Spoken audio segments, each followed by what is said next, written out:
Hello नमस्कार प्यारे साथियों, मैं उपेंद्र प्रताप स्वागत करता हूं आप सभी का आपका अपना YouTube channel result zone academy पर।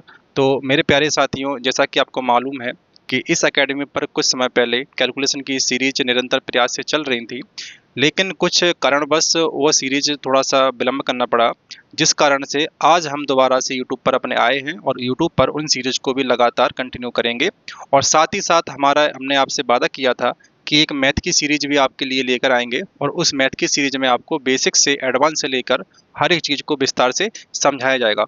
उसी कड़ी को आगे बढ़ाते हुए आज हम अपनी परसेंटेज की फर्स्ट क्लास को लेकर आए हैं, और जिसमें आपको हम बेसिक्स जानकारी देंगे परसेंट के विषय में, और उस परसेंट की जानकारी के साथ साथ आप आगे आने वाले जो प्रश्न हैं उनको बहुत अच्छी तरीके से बना पाएंगे। ठीक है मेरे साथियों, तो आज हम स्टार्ट करते हैं परसेंटेज का पार्ट 1, और परसेंटेज को सीखेंगे कि परसेंटेज हमें कैसे क्या काम करता है और किस तरीके से परसेंटेज को हम बनाते हैं। चलिए समझने का प्रयास करते हैं। देखिए यहाँ पे सबसे पहले आज का हमारा जो चैप्टर है उसका नाम क्या है मेरे भाई? परसेंटेज, है ना। परसेंटेज पहला चैप्टर है हमारा परसेंटेज, और इस परसेंटेज के अंतर्गत सिर्फ एक चैप्टर नहीं आता है। परसेंटेज तो एक नींव है, परसेंटेज तो एक नींव का काम करता है। इस परसेंटेज को अगर आपने पढ़ लिया, क्योंकि इसमें ज़्यादातर परसेंटेज इस तरीके की आती हैं 25%, 30%, 16 सही 2/3%, इस तरीके की परसेंटेज में आती हैं। तो इस परसेंट के साथ में आपके लगभग 5 चैप्टर कंप्लीट होते हैं। अगर आपने परसेंटेज को सही तरीके से एग्जामाइन कर लिया, सही तरीके से समझ लिया, तो इसके साथ में आपके 5 चैप्टर पूरी तरीके से कंप्लीट होंगे। जैसा कि पहला चैप्टर आपका परसेंटेज रहता है, जिसको आपने बेसिक तरीके से पढ़ना ही है। दूसरा चैप्टर आपका रहता है प्रॉफिट एंड लॉस। दूसरा चैप्टर आपका रहेगा प्रॉफिट एंड लॉस, यानी कि लाभ और हानि। दूसरा चैप्टर आपका रहता है लाभ और हानि। अगर परसेंटेज आपने सही तरीके से पढ़ा है तो लाभ और हानि चैप्टर में आपको कोई भी समस्या नहीं आने वाली है। और तीसरा चैप्टर रहता है मेरे भाई हमेशा, तीसरा चैप्टर रहता है हमारा डिस्काउंट। डिस्काउंट को हम बोलते हैं बट्टा। बट्टे का मतलब ये होता है, जैसे कि कोई एक दुकानदार है, किसी दुकानदार ने उस पर एमआरपी अंकित किया है। माना कि एमआरपी उस जो सामान की है वो 100 रुपये है ना। 100 रुपये उस सामान का अंकित मूल्य है, लेकिन उस वो क्या करना चाहता है, वो अपने ग्राहकों को डिस्काउंट देना चाहता है। क्योंकि डिस्काउंट जब कोई भी दुकानदार देगा तो उस ग्राहक को ऐसा लगेगा कि इस दुकान पे जाना बहुत हमारे लिए अच्छा है, क्योंकि वहाँ पर हमें डिस्काउंट मिलता है, अन्य दुकानों पर नहीं मिलता है। एक ग्राहक बनाने का तरीका होता है। तो मान लीजिए 100 रुपये का कोई सामान था, 100 रुपये का उसने एमआरपी दिया, 100 रुपये का उस पर अंकित मूल्य लिखा हुआ है। वो क्या करता है मेरे भाई, वो करता है, वो देता है आपको 20% का डिस्काउंट। अब 100 रुपये में से अगर उसने 20% का डिस्काउंट दे दिया, तो वो आपको क्या करेगा, वो जो भी आपको सामान बेचेगा वो आपको कितने में बेचेगा, वो आपको 80 रुपये में बेचेगा, है ना।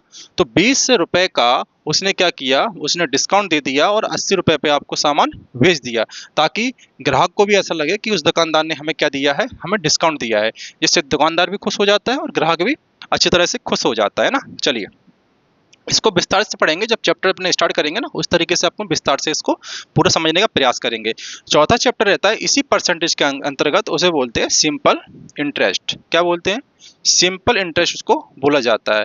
हिंदी में बोला जाता है इसको साधारण ब्याज, है ना। हिंदी में क्या बोलते हैं इसको? हिंदी में बोलते हैं इसको साधारण ब्याज। जैसे कि साधारण ब्याज का एक छोटा सा मतलब मैं आपको बता देता हूँ।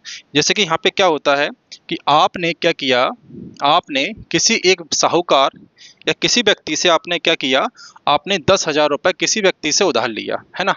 आपको किसी चीज़ की आवश्यकता है या पैसे आपके पास नहीं है, तो आपने क्या किया, आपने किसी व्यक्ति से रुपए उधार लिया। और जो व्यक्ति आपको उधार देगा पैसे, क्योंकि उसके पास पैसे जो हैं वो आपको देगा, तो कुछ ना कुछ आपसे पैसा लेगा एक्स्ट्रा, तभी तो वो आपको देगा।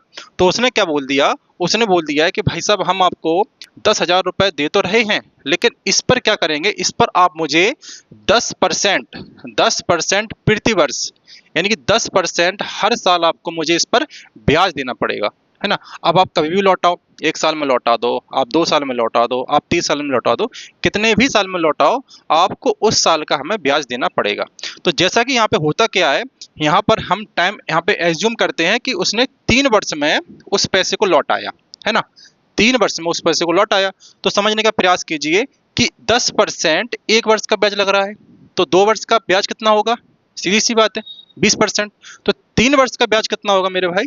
3 वर्ष का ब्याज होगा 30%।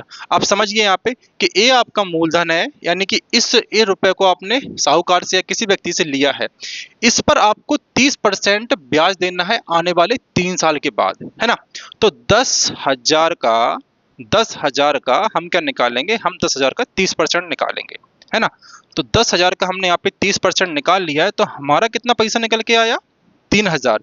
यानी कि जब आप 3 साल के बाद उस साहूकार या उस व्यक्ति को पैसे वापस करेंगे तो 10,000 तो करना ही पड़ेगा, ये आपका मूलधन है, 10,000 तो आपको करना ही पड़ेगा, साथ में आपको 3,000 रुपए और देना पड़ेंगे। यानी कि कुल रुपए जो आपको देना पड़ेगा, जो अमाउंट आपका बनेगा, जो आपका मिश्र धन बनेगा, जो अमाउंट आपका बनेगा वो कितना बनेगा? 10,000 आपको देना ही पड़ेगा, प्लस 3,000 रुपए आपको ब्याज का देना पड़ेगा। तो मतलब कुल मिला के जो आपको देना पड़ेगा वो आपको 13,000 रुपए देना पड़ेगा, है ना। तो इस तरीके से साधारण ब्याज के हर एक कंसेप्ट को हम समझने का प्रयास करेंगे। साधारण ब्याज में किस तरीके का R इंटू टी से मल्टीप्लाई करते हैं, किस तरीके से ब्याज निकाला जाता है, किस तरीके से अमाउंट निकाला जाता है, किस तरीके से प्रिंसिपल निकाला जाता है, तो उस जब चैप्टर को स्टार्ट करेंगे तो उसमें सारी बेसिक जानकारी आपको प्रॉपर रूप में दी जाएगी, है ना। तो परसेंटेज जो चैप्टर है उससे सबसे पहले आपका profit and loss chapter complete होता है। अगर आपने परसेंटेज को अच्छे से पढ़ा है तो उसी से आपका डिस्काउंट चैप्टर भी अच्छा होगा। अगर आपने परसेंटेज पढ़ा है तो उसी से आपका सिंपल इंटरेस्ट चैप्टर भी बहुत अच्छा हो जाएगा। एक लास्ट चैप्टर रहता है हमारा इसी से संबंधित, उसे कहते हैं कंपाउंड इंटरेस्ट। क्या कहते हैं मेरे भाई?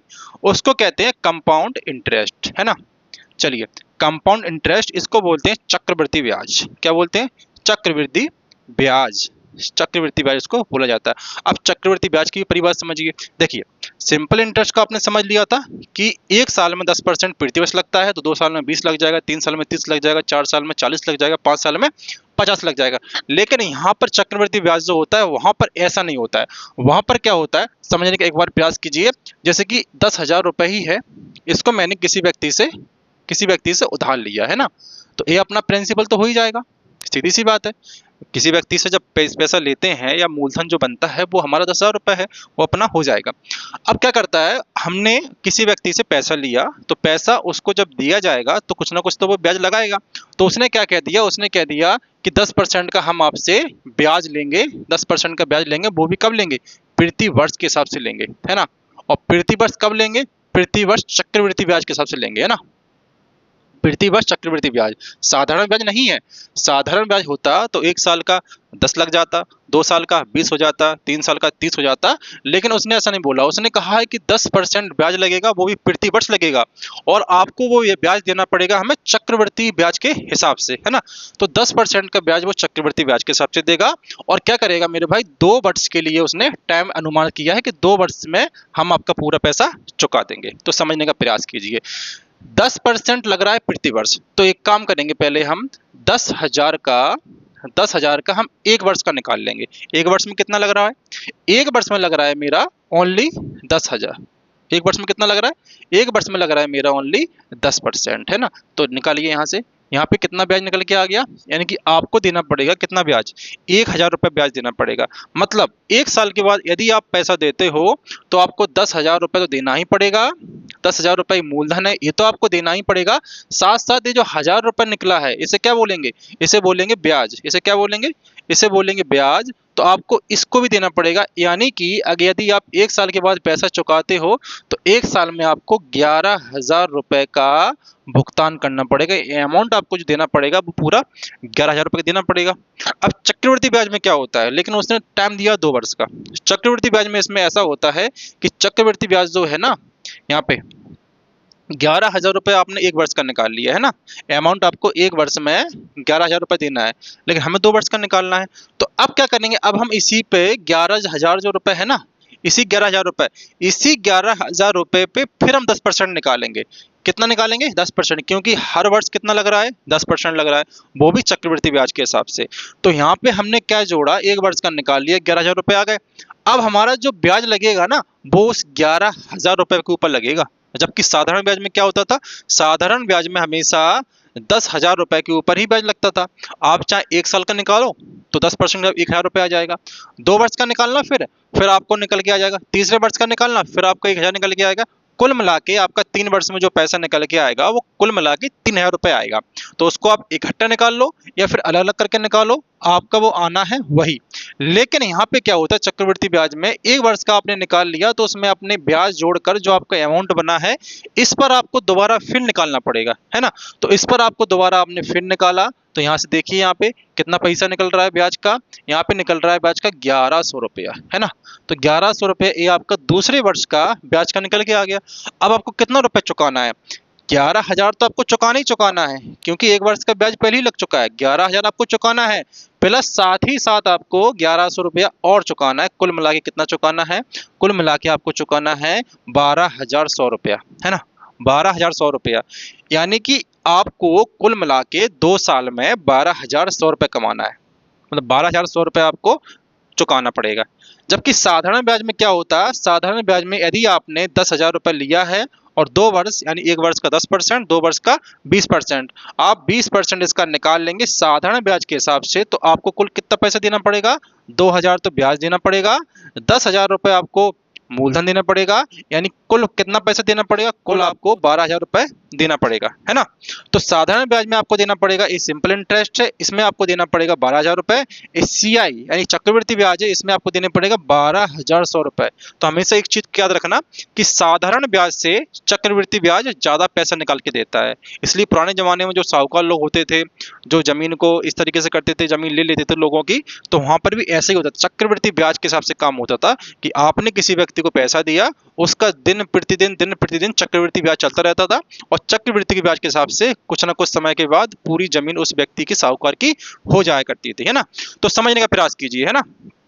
तो मैंने आपको यहाँ पे क्या समझाया है, आज आपको ये बताया है कि आपका एक चैप्टर जो परसेंटेज है, इसी परसेंटेज के हिसाब से आपका प्रॉफिट लॉस कंप्लीट होगा, इसी परसेंटेज के हिसाब से आपका डिस्काउंट कंप्लीट होगा, इसी परसेंटेज के हिसाब से आपका सिंपल इंटरेस्ट भी बहुत अच्छे से होने वाला है, और इसी परसेंटेज के हिसाब से आपका कंपाउंड इंटरेस्ट भी बहुत ही बड़ी तरीके से होने वाला है, ठीक है। तो आज की इस क्लास में हमने क्या समझाया है, आज की क्लास में समझाया है कि परसेंटेज एक ऐसा चैप्टर है जिसके माध्यम से सिर्फ एक चैप्टर कंप्लीट नहीं होता है, इसके माध्यम से पूरे 5 चैप्टर कंप्लीट होता है। और यह परसेंटेज जो है वो अर्थमेटिक की जान है। यदि आपने परसेंटेज को बहुत ही बेसिक, बहुत ही अच्छी तरीके से समझ लिया है, तो आपके जो 5 चैप्टर हैं वो आपको बहुत ही बेसिक तरीके से समझ में आ जाएंगे, ठीक है। तो आज हमने मात्र इतना सीखा है, कल से हम इसकी क्लासेस स्टार्ट करने वाले हैं। परसेंटेज का पहला पार्ट कल आपको लिए आएगा, और आप उस पार्ट को बहुत अच्छी तरीके से देखेंगे, और जो भी आपको बेसिक जानकारी मिलती है उसके प्रॉपर नोट्स बनाएंगे, और उन नोट्स के माध्यम से अपनी तैयारी को बहुत बेहतर बनाएंगे, है ना मेरे भाई। चलिए आज की क्लास को समाप्त करते हैं और मिलते हैं नेक्स्ट वीडियो के साथ। तब तक के लिए धन्यवाद। जय हिंद, जय भारत।